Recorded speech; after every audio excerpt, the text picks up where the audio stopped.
Welcome everyone to Carve-Con 2022 presented by FrightVision. I am Culliver Crantz, the creator of the FrightVision book series, and I'm here today presenting you a Carve-Con like no other. For the first time ever, we are international with our Carve-Con, as directly behind me is Sydney, Australia, and I am here to continue our Halloween tradition of Carve-Con. But tonight, I have invited some of my spooky friends to help breathe life into stories written by kids. Back in April, FrightVision released Exhibit A, the first book in the FrightVision series written entirely by kids. And 100% of the royalties from this book are donated to a NAICS loving library.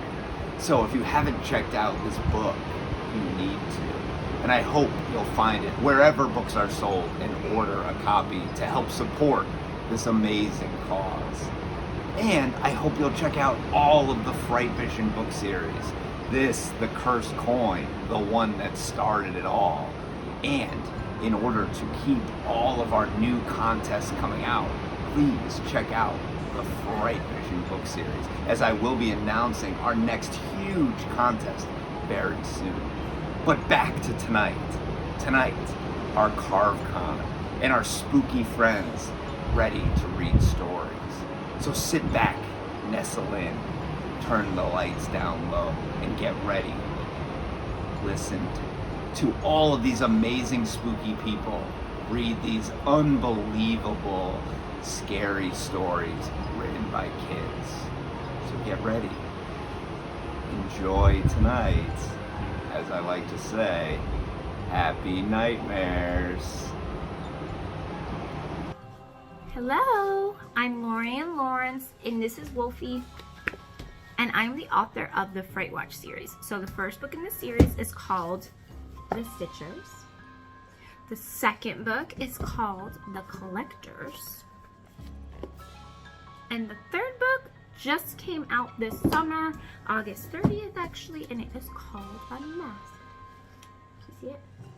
Alright, but enough about me. We are here to read a spooky story about werewolves. This is called Werewolf Playground, and it is by Isabella Zink, who's 8 years old and lives in Buffalo, New York. Are you excited, Wolfie? Try not to get too scared. He can cover his eyes if he gets scared. All right, are you ready? I'm ready. I'm excited. This is called Werewolf Playground. One fall afternoon, Jacob was playing on the slide at Mooney Park. His friends, Sarah, Jessica, Mike, and Cooper, showed up to play. Jacob said, "Hey, let's play tag." Everyone got excited and started running. You're it and tag you're it kept going back and forth as the kids smiled and laughed, having fun, not paying attention that it got dark out. All of a sudden, they heard a growl, then a loud howl coming from across the park. They ran to check it out. A huge gray werewolf with scary dark red eyes and big sharp teeth popped up from behind the benches. The kids screamed and started running, trying to get out of the park. The werewolf jumped on Jessica and ate her. Oh my gosh, Wolfie, it ate her. How rude. It jumped on another child and then another. A bunch of them were able to get out of the park. They looked around to see who was missing. No Jessica and no Jacob. We went back to the park to see if the werewolf was still there and to see if any kids needed help. We saw a kid on the other side of the park. It was Jacob. Jacob, are you okay? We thought the werewolf ate you too. I was able to get away and came back to see if you guys were okay. The next morning, they gathered all the kids in the neighborhood. We need to find out who this werewolf is. Yes, they all said. Mike asked if anyone knew anything about werewolves. They come out during the full moon. Silver kills it.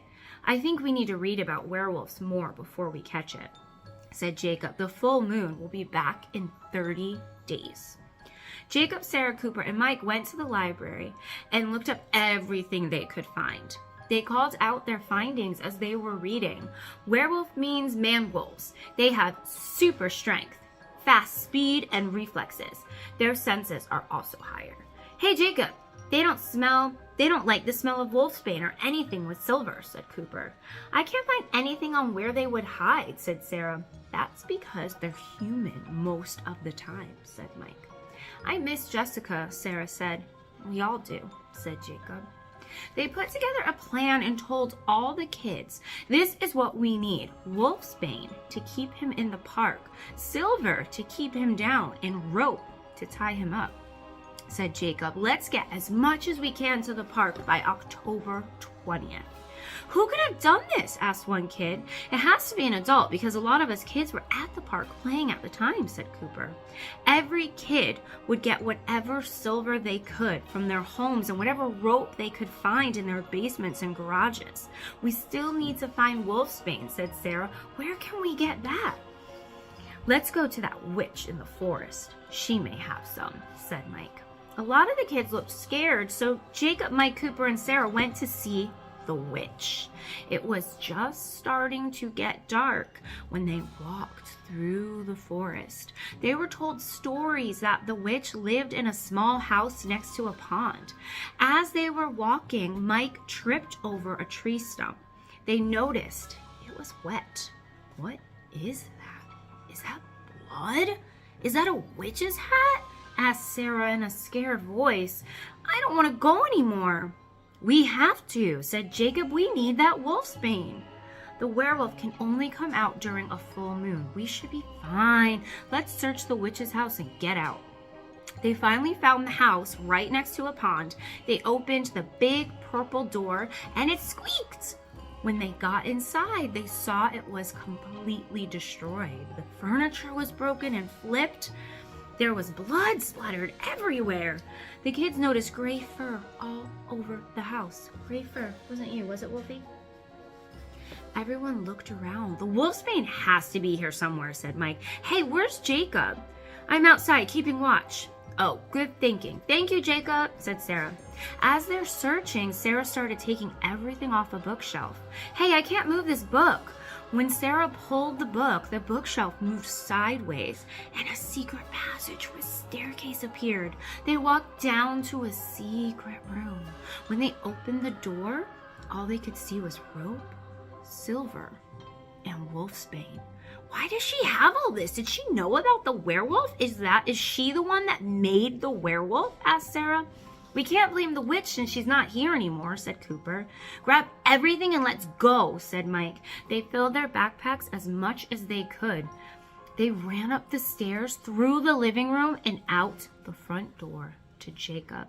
Jacob, we found everything. Let's go, said Cooper. Mike looked over at Jacob and saw a weird shake coming over his body. Are you okay, Jacob? Yeah, I'm just tired. It's getting pretty late. Let's get out of here. It was dark when they started to walk back home. The next 16 days were slow. The kids would look at every adult like they were a werewolf. Finally, it was October 20th, the full moon. The kids set up the wolfsbane around the park and had piles of silver. They all had ropes so they could tie it up. They hid in one corner of the park, waiting and waiting and waiting. The full moon was right over the park. They could see everything. Then they heard a growl and screamed, Jacob, your teeth! Ah! Hi friends, I'm Kalvin Ellis, and today I'll be reading Garbage Feet by my friend Elliot Fletcher, age 8, from Montrose, Victoria, Australia. Let's dive in, shall we?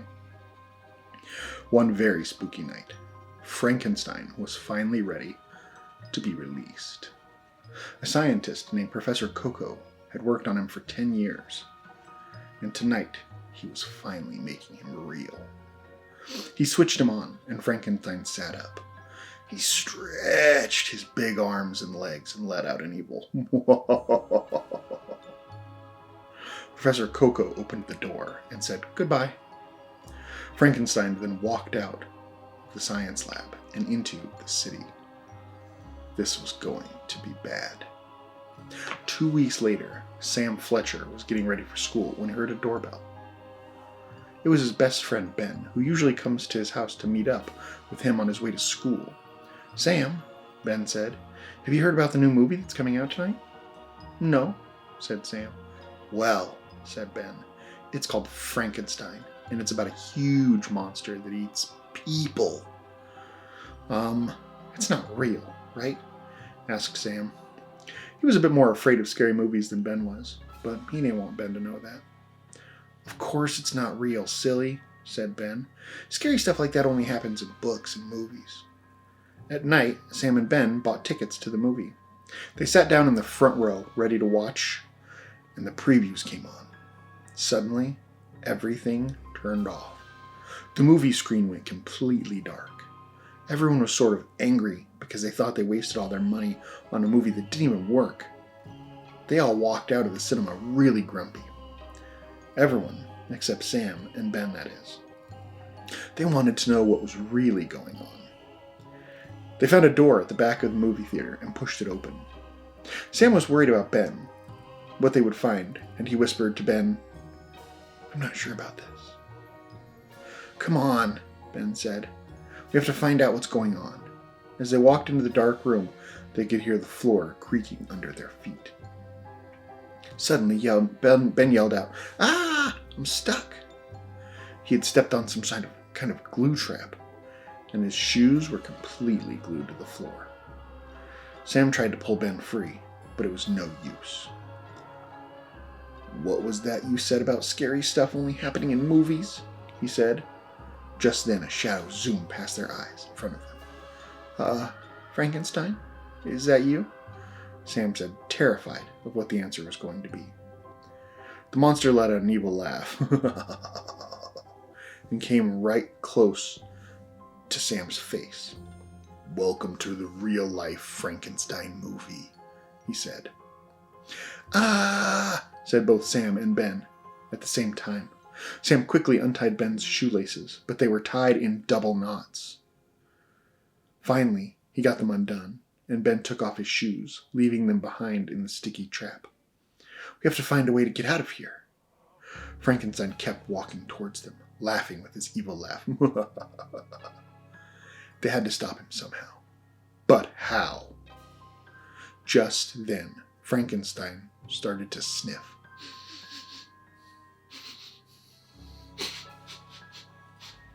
Sam noticed it too. Ben, do you smell something? Or when was the last time you had a bath, dude? Your feet stink. Ben smiled. Yeah, my mom and dad tell me that too. The smell was bad. Really bad. But the good news was, it was really getting to Frankenstein. He started rocking, like he was getting really dizzy. Then he put his hands up to hold his nose, but it was too late. The smell of Ben's stinky feet was too strong. The huge monster fell onto his knees and then fainted on the spot. Sam and Ben took their chance and ran out of the room and the cinema as fast as they could get away. When they got out into the foyer, the grumpy people were still complaining to the manager about missing the movie. Frankenstein, is all the boys could say, pointing in the direction of the cinema. They were both too scared to speak any more than that. Hey, why did they get to see the movie and we didn't? Said the grumpy people. Sam and Ben left the cinema and started to walk home. Ben still had no shoes on. You really need to have a bath, Ben. Your feet smell like garbage. Ben smiled. My garbage feet just might have saved our life today. It's true, Sam agreed. It's funny how these things work out. And that was Garbage Feet by Elliot Fletcher. Thanks. Hello there, spooks. This is author Robbie Myles. I'm here by candlelight, so I'm about to share with you a very spooky story written by the one and only Amelia A. Qureshi. The story is called The Unwanted Visitor, and before I read, I want to give a quick shout out to Crantz and the whole FrightVision universe for having me on. It's the best time of the year, and I'm so glad to be a part of this experience, reading this short story. I've been a part of Carve-Con for a few years now, and there's nothing more I love than to share spooky stories with you all. So, listening closely, grab a snack, The story is called The Unwanted Visitor by Amelia Qureshi. Once upon a time, in Maine, there was a big and haunted house. No one knew that it was haunted. The house was built next to a graveyard. The owner of the two properties had passed away. And when the owner passed, the sibling, his brother, took over the properties. The brother then sold the two properties as one to a family that just moved from Chicago to Maine. They were excited after buying the two properties to start a new life in Maine. The mother's name was Lorraine. She was a mystical lady, always deep in her thoughts. Her husband, Bob, was a typical and hardworking man. He spent his time working as a salesman or doing yard work outside. Their son's name was Zach. He was typical for a 7-year-old boy who spent his time drawing and playing outside. And then the youngest of the family was Lucy, a carefree 4-year-old girl who liked to play with dolls and stuffed animals. Lucy and Zach shared a room, and they got along pretty well. And then one night while Lucy was sleeping, Zach woke up to the sounds of an old lady mumbling. He thought there might be visitors, so he went downstairs to see who could be over so late at night. And without a second thought, he tiptoed halfway down the stairs and peeked into the living room. The room was dark except for a flickering lamp that his father promised his mom he would fix. And all of a sudden he noticed something moving. So he looked closer at the couch and saw a see-through figure that looked like an old lady. Am I seeing a ghost? Zach thought to himself. He ran upstairs to his room, he jumped into his bed, and he pulled the covers tight above his head. 5 minutes later, he ran to his mother's room. He woke his mother up and told her there's a creepy old lady downstairs. But his mother said it was just a bad dream and he should go back to sleep. And so, a few nights later, Lucy started to hear voices. So she went to see what was going on, and she saw, once again, the old lady ghost crying. So Lucy asked her, "What's your name and why are you crying?" And the old lady said, "My name is Anna, and I'm crying because my family died here 17 centuries ago. I poisoned them because I lost my temper, because my son was not listening while my husband was at work. I had to handle it by myself, so when I was making dinner I put poison in the food and drinks. Oh, I do regret it horribly, and I've been looking for them ever since." "Go away," Lucy said.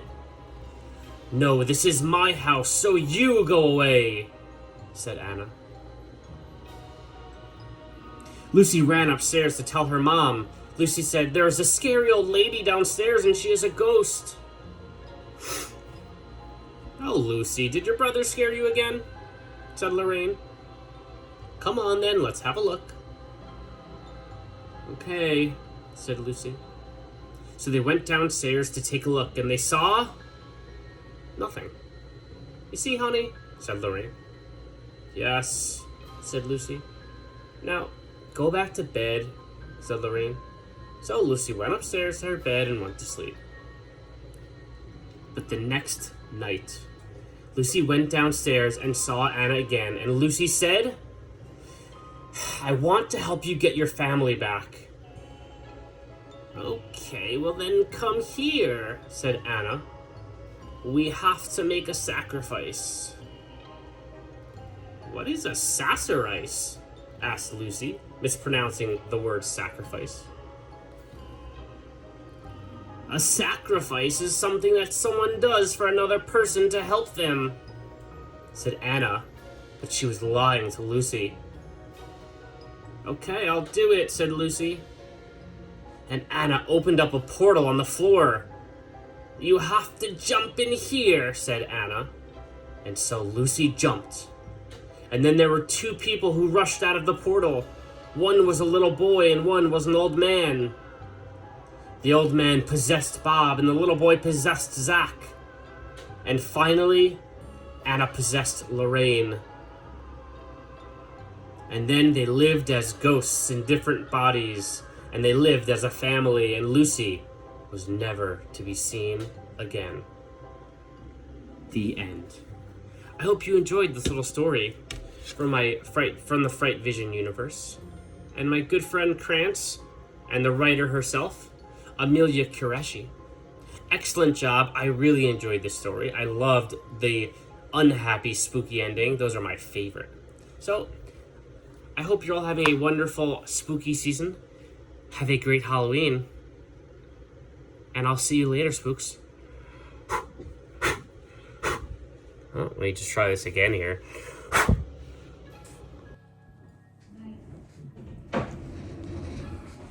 Happy Halloween. This story is called Ingredients for Poison by Eden Peterson, 12, of Raleigh, North Carolina. We stood in the doors of an old restaurant. It was dark and ominous, despite the cute smiling burger on top next to a sign reading Boogie Burger. A cold chill came in from the moment we opened the doors. The air was musty and dust was everywhere. Mom bought the restaurant so she could run it. She was excited and I was too, but this place was weird and creepy. We started to clean up, but it'd be quite a while before it was done. Mom said to finish up while she checked the kitchen for mice. Just don't go into the basement. The restaurant is old and it could be dangerous. So no, I didn't go in there, but I didn't know what was there other than it being potentially dangerous. I wondered if there was something else. I swept up in the corner and some dust got in my face, irritating my throat, coughing. I went to get a drink of water. The fridge was near the door to the basement, and I felt a cold chill as I stepped over with a glass. It must be the wind, I thought. I filled my cup up with water, ignoring the chill going down my spine. A few moments later, Mom came over and said she was going to the store to get some food for the opening. Stay here, she said, and don't let anybody in, okay? All right. Perfect. With no one here in the restaurant, I was free to explore what actually was down in that basement. So as soon as Mom got out of the door, I grabbed the flashlight from the drawer, turned it on, and used a hairpin to pick the lock on the door. Creeping down the creaky wooden stairs, I felt another cold tingling. It startled me, causing me to drop the flashlight. The light shone in the direction of a few empty cardboard boxes. It felt like something touched my back. My heart beat fast as a lightning bolt. Bending down to pick it up, I felt goosebumps starting to rise all over my body. I shined the light all around, looking for a light switch, but only ended up finding cobwebs and mold. Bleh. Anybody down here? I mumbled. I realized this place has been abandoned for 6 years. Just more chills down my spine and more creaks from the floor in response. Doesn't even feel all that dangerous. Just musty and grimy, I thought. And that's when I heard it. "Leave this place," an ominous voice said with an echo afterwards. "Who's there?" I said, panicking. I flashed my light around in all directions. "No one can see ghosts." "You're a ghost?" "Yes," the ominous voice continued. What was going on? I thought there was no such thing as ghosts. Until now, anyway. "Leave now," the ghost said in a booming voice. It sent a huge burst of wind, sending me flying through the basement. I suppose that's how it feels to fly. Or not fly, really. To kind of be flying, but also realizing you're falling. I landed on my back near the bottom of the stairs. Pain flooded my every joint. "Who are you?" I yelled at the ghost. Sure, it wasn't a prank. More pain. There was no blood, but I couldn't move my left arm well. "I am the ghost of the previous owner," it said in a demonic voice. "Now leave." "Why?" I asked, actually curious to find out why it was saying this. "There's a poison here somewhere upstairs in the main dining area and kitchen. It's like a mist. It eventually kills you and there's a curse within it to keep dead souls here forever." "What? That's crazy. It can't be true." "It is. Now go." And suddenly, I found myself back in the house with Mom packing up our stuff. "What the? Did the ghost teleport me here, Mom? Why are you packing?" I exclaimed. Mom's brows arched. "Honey, what are you talking about? Ghosts don't exist. And you know why we're packing. We're moving," she said with a confused look on her face. "What?" I started but decided not to continue. Mom clearly did not know about the ghost in the basement. So we were leaving our home. We'd only been in town for about a day and a half, and school hadn't even started yet. But why were we leaving? Mom, where are we going, and why? I asked, helping her by moving a few boxes. Amelia, are you sure you're feeling okay? We're moving to Windy Heights. I just saw on the news that this town has a poison mist. It takes time for it to kill you. Lucky for us, we haven't been in town very long, but everyone here is forced to leave if they don't want to die. Good thing it's such a small town. She tossed some t-shirts and a large box marked clothes. I guess the ghost was right, but I still had so many questions. How did I just appear here? Who had set off the poison so long ago? Why had no one ever realized what was happening? When we finished packing up all of our stuff, Mom said, "All right, let's go. Uncle Tim is letting us stay at his place since it's at least a 6-day drive, but let's just get these boxes into the car." So we loaded the boxes into the back of the minivan. As I sluggishly slid into my seat, I could sense something or someone watching me. Even after we left the town, the feeling stayed with me and never left. The end.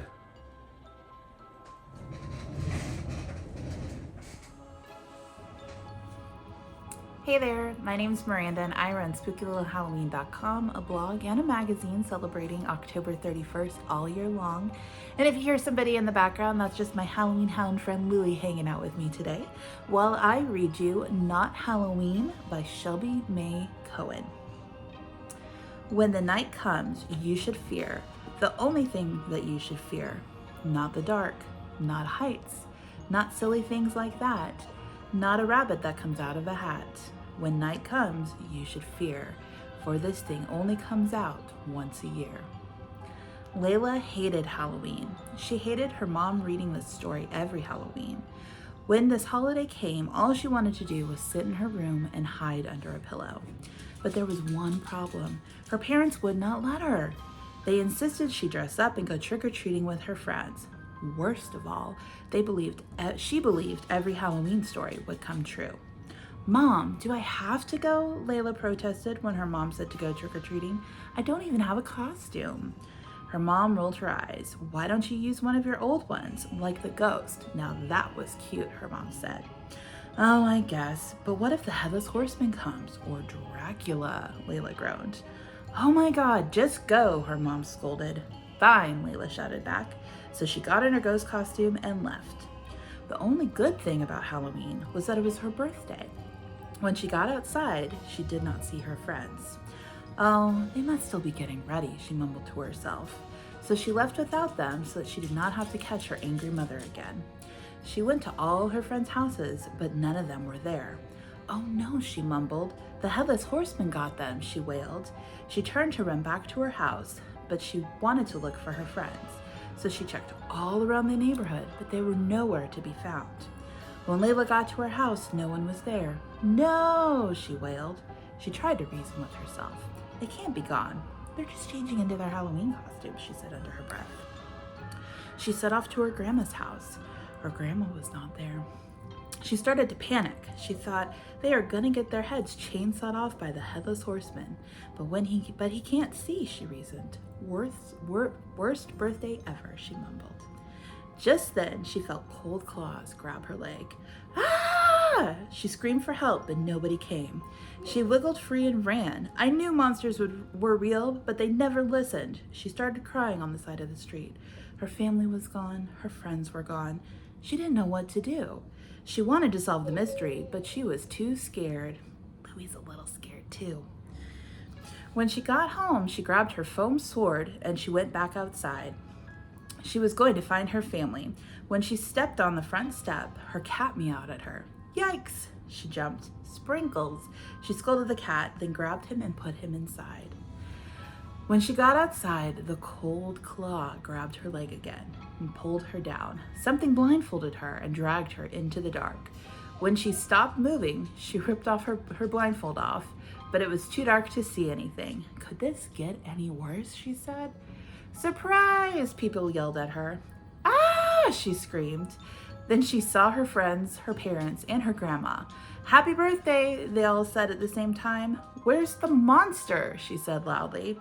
"Right here," her mother said, pointing to her dad. "But the cold claws," she said, confused. Buy plastic claws and put them in the freezer, her dad said. Dang it, she mumbled. Anyway, who wants cake, her grandma said. I have been waiting forever, her grandma said dramatically. Us too, her friends all said at once. Well, what are we waiting for, grandma said. Let's eat.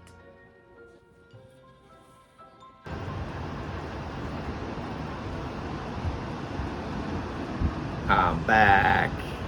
It's Culliver Crantz, the creator of the FrightVision series, ready to add my part in reading kids' stories for our Carve-Con 2022. Today, I will be reading a story written by a young man from Sydney, Australia. How convenient for me. I will be reading Screaming Point by Jude from Sydney. When I was younger, my family and I would always go camping. The last time we went camping was to a spot called Screaming Point. For some reason, there was a sign that said no camping under any circumstances. My dad read it and said, "Great, we have the whole site to ourselves." I thought it was called Screaming Point because we used to always go to the cliff and scream and hear our echoes scream back at us, but it wasn't. On the first night, we were toasting marshmallows, and I screamed once just to hear my echo. But for some reason, I heard 2 screams come back at me. I asked my parents, but they heard nothing. It was weird and scary, but I didn't think much of it. The next morning, I went swimming in the river, and as soon as I dived in, I heard someone scream my name. I got so scared, I swam up to the surface as fast as I could and realized it was nighttime. My parents were screaming my name. They were looking for me. And when they saw me, my mom was crying, saying that she thought she had lost me.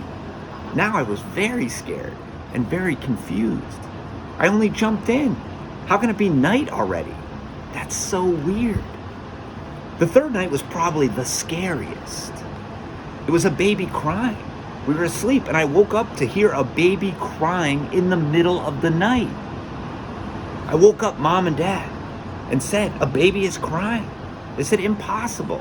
There's no one here but us." Then they heard the baby crying too. So we went to find it. But it was coming from the forest near the cliff. We kept on walking until we got to the cliff and the crying stopped. I looked behind me and my parents weren't there. They were gone. I screamed until my parents came running up to me. I was crying and I yelled at them for leaving me alone. Then my mom looked at me and said, "We never left you alone. You left your tent on your own." I said, "No, I didn't. I heard the baby crying and you said we will go looking for it." My mother froze and said, "Jude, you never woke us up. We've been asleep the whole time. You never came to our tent." I was shocked. "What do you mean I never woke you up?" She said, "I swear you never woke us up." I told my dad, "Please, I want to go home. Please take me home." He said, "Okay, we will leave in the morning." In the morning, my dad was packing the car so we could leave, but the car wasn't starting. My dad tried his best, but nothing happened. It would not start. My dad said he had to walk into town to get gas. I begged to go with him, but he said it was way too far. I told him, "Why don't you call someone to come out and fix it?" He said that his phone didn't work because there was no reception. My mom said, "It will be okay. We'll have fun together, and as soon as Dad gets back, we will go home. Go pick up some firewood so we can start a fire to keep warm." As I was picking up firewood, my dad came back. I was very happy and ran and hugged him.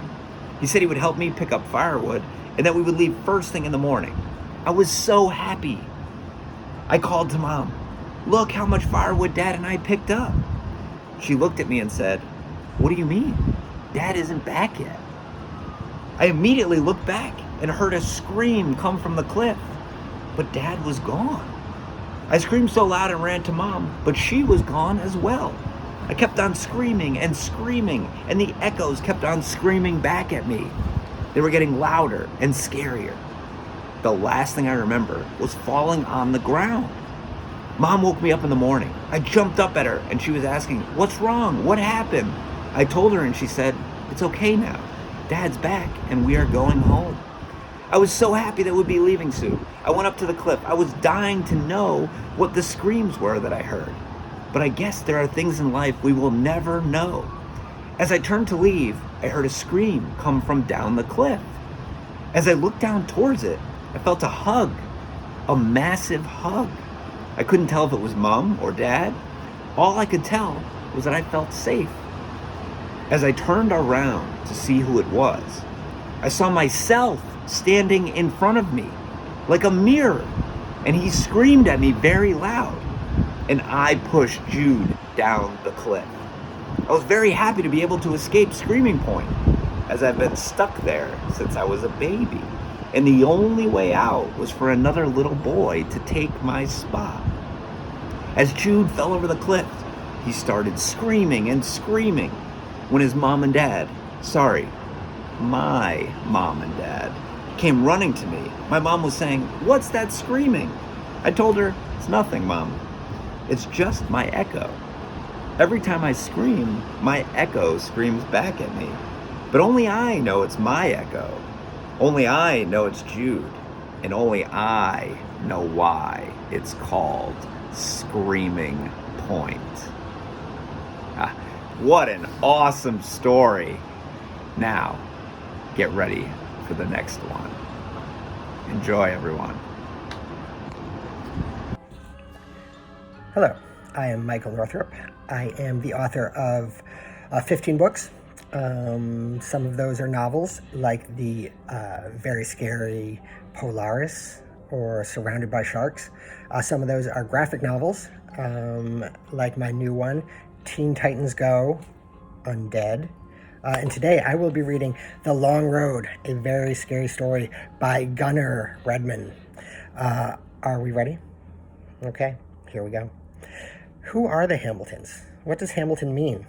It is my last name, and I don't know what it means. Anyway, I'm Jacob. I have 2 brothers and a sister. They're all annoying, except Marty. Well, his name is Marcus, but everyone calls him Marty. He is my age, 12, and he's quite inventive. Then there's my awful, annoying brother, Braden. He is 16 and rude. Finally, there's Jenny. She's my 5-year-old sister. Not much to say about her. Yeah, that's my family, except for my mom and dad. We're on a road trip to New Orleans, Louisiana. My great-aunt Judy passed away, and Mom's forcing us to travel across the U.S. to say goodbye to a dead person. Gives me the creeps, honestly, but it's not like I have a choice. "Stop poking me," Braden mocks. "Shut up, doofus," I exclaimed. Mom yelled, "Stop fighting back there." It would help if it wasn't so hot in the car, but Mom insists the AC dries out her skin and says the smell of the open road is part of the experience. I can see waves of heat on the road in the distance. Gazing into the mirage makes me feel dizzy and parched. The road seems to go on and on and on. My eyes are growing heavy at the repetitive rippling, and I feel like drifting into a deep sleep. It's pitch black outside. Wait, I'm outside? Where am I? It's freezing. I can hear the distant sounds of coyotes. I'm surrounded by nothing but the vast desert. Where's my family? Where's the car? Marty, is that you? Wake up! What? I am awake. Wake up! Boom, a ghost-like figure bursts over in a thundering crash and grabbed Marty. He screamed, and the next thing I knew, I was falling into a bottomless abyss. At least seemingly bottomless. After about 10 minutes of screaming, I ended up back in the car, as if nothing had ever happened. I tried to explain to my mom, but she was too busy arguing with Braden and Marty said I was just dreaming. I couldn't shake the eerie feeling. There was something about that mirage. Mom pointed out that we'd arrived in New Mexico and we're only 1,000 miles away from the Vieux Carré, meaning Old Square in French. Possibly that was French. I learned that in Mrs. Bouchard's French class. My eyes started drooping again. The sounds of everyone arguing seemed to echo in my head. I screamed out, and then swoosh, boom. My ears rang. I saw darkness everywhere. And then everything went back to normal. I was literally going insane. I didn't know what was happening. Why is Jacob so weird? Jenny asked. And then again, I was in a different place. It looked like a battlefield. I started to run as fast as I could, but I couldn't feel my feet. I collapsed, and the ghost-like figure began to speak. Vutre maharvu gadichi, which I knew in French meant, your misfortune has guided you here. What do you mean? The figure turned around, and I saw his face. It was dark and hollow. I had a scaly body. He had a scaly body. He had a scaly body with a serpent tail. I screamed and ran as fast as I could. Why was this happening to me? What was happening to me? As I was running, the figure was close behind me, and the ground turned into a purple abyss. It looked like I was in a cloudy purple tube with lightning. I need a moment. Get some coffee. This is very scary. And then the clouds started forming beneath me. I stopped and looked down. It was a long way to the desert floor, and under my feet the clouds started disappearing. I ran and jumped with the trail falling quickly behind me, and the figure not too far away started floating and made a razor-sharp point on his tail that started jabbing, making it harder and harder, and I ran and ran until I saw what looked like a portal at the end of the tunnel. I was going to get out. I ran towards the portal, but then when I approached, it disappeared. I couldn't seem to catch up to it. No, I screamed at the top of my lungs and fell into the storm. And then I woke up on a platform with the purple clouds surrounding me. The figure said, in English, it's good because I don't know how my French has been going so far. How many chances do I have to give you? If you can beat me in battle, you can go home. But if not, you're trapped here forever. I accept your challenge, I said weakly. I accept your challenge, I said weakly. I picked up a sword and we fought until I gave up. I didn't want to do it, but then I thought of my family and the determination rose within me. I swallowed my fear and took a fatal swing at the figure in the mirage, and he disappeared into a cloud of smoke. Ever since that day, I realized how important family is. Even if they're rude, they're your family. And we should appreciate the time we have with them. We arrived in Louisiana, and I chatted with my mom. She said, I found something weird in Aunt Judy's diary. Apparently, your great-uncle vanished in the desert of New Mexico after the war. He was a French soldier. And will you look at that? He was complaining about a strange mirage and seemed disoriented at the time of his disappearance. She glanced over and said, sounds like somebody I know. Thankfully, you didn't disappear. Wait, what? Braden yelled. He had a confused look on his face. You mean the legend? Braden asked. The legend of the mirage is about New Mexico? If you stare into a mirage, you can get stuck inside of it. They can literally suck you in, and if you cannot escape, over time you turn into a desert serpent, and the only people who can get you out are family in exchange for themselves. Jacob, you look like you just saw a ghost, scaredy cat. Yeah, thankfully he didn't get me. Wait, we still have to drive home? No! Good evening, my dear Fright followers. It's me, your grim-grinning ghost host with the most terrifying tales from the here and then, the Collector. And I must say what an honor it is to be here for you as a part of FrightVision Books' annual Carve-Con. And for this spooky season, the author Culliver Crantz has asked his spooktacular pals to read a story from one of his latest releases, a book called Exhibit A. A unique book indeed, for it is written by the twisted, tormented minds of the FrightVision fanbase. All royalties from this book go towards supporting Innate's loving library to help get books to people in need all over the world. It also ties in to the overarching story of the FrightVision franchise. This teeth-chattering chapter was written by 12-year-old Maddie McCormick from Ohio and is simply titled Him.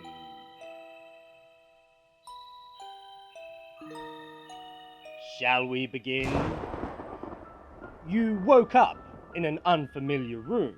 You looked around to see that you were in a hospital room, but it's all dark. The windows were boarded shut, and there was shattered glass spread all over the floor.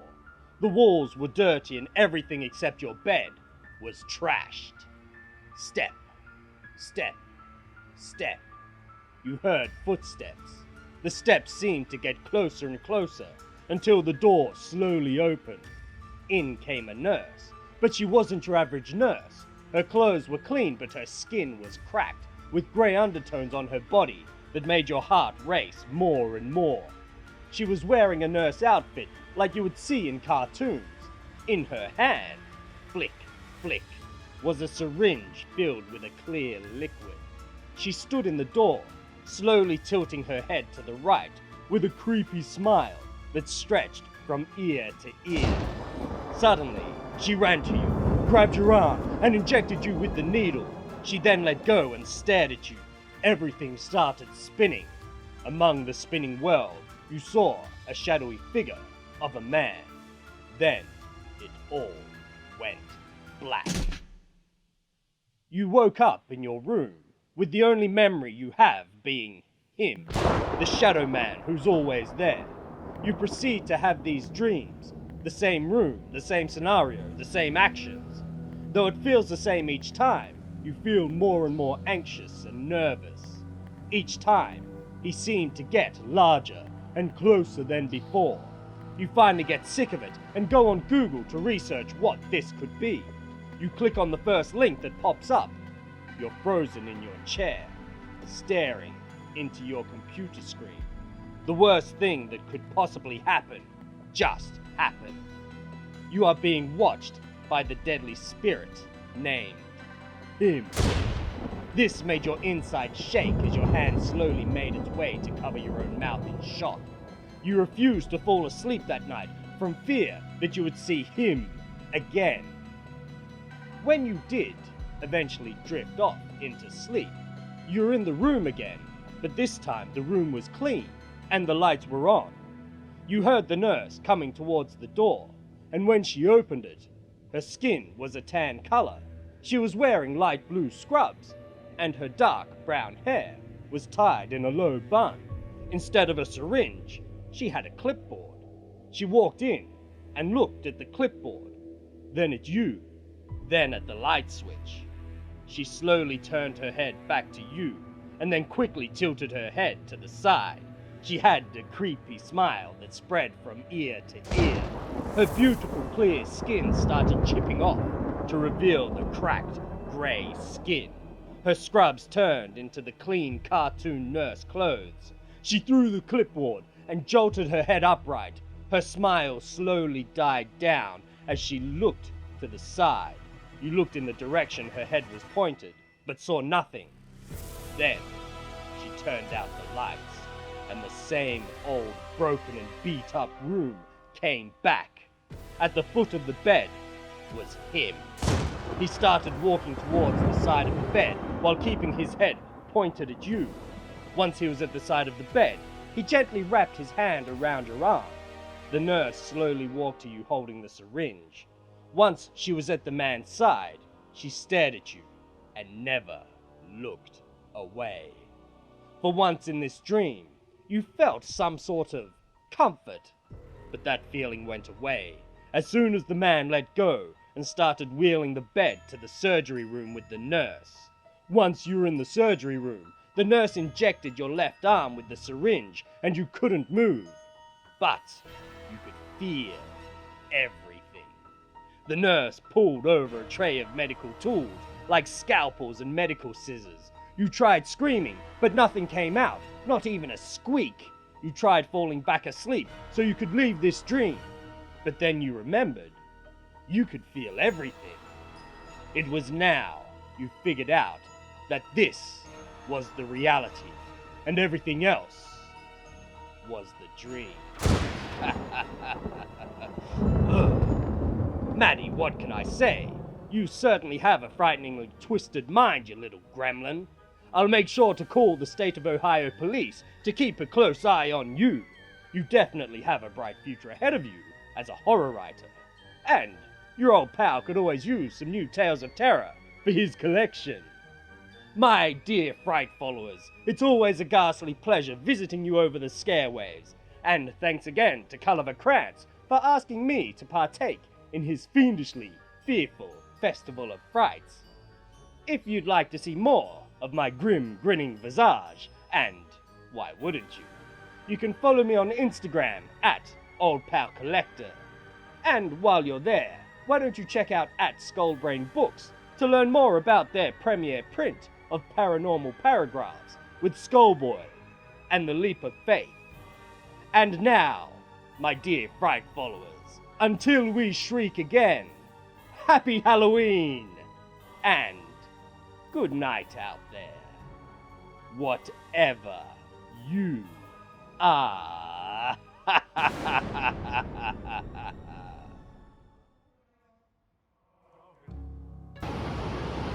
Thank you all for being part of another FrightVision Carve-Con. I hope you'll stay tuned and get ready for more exciting, unbelievably spooky events for you and your family to be part of. Follow us on Instagram or Facebook at FrightVision Books, or go to our website, FrightVisionBooks.com, and find out all you need to know about what's happening with FrightVision. And make sure you check out all of the books in the series. And until next time, happy nightmares.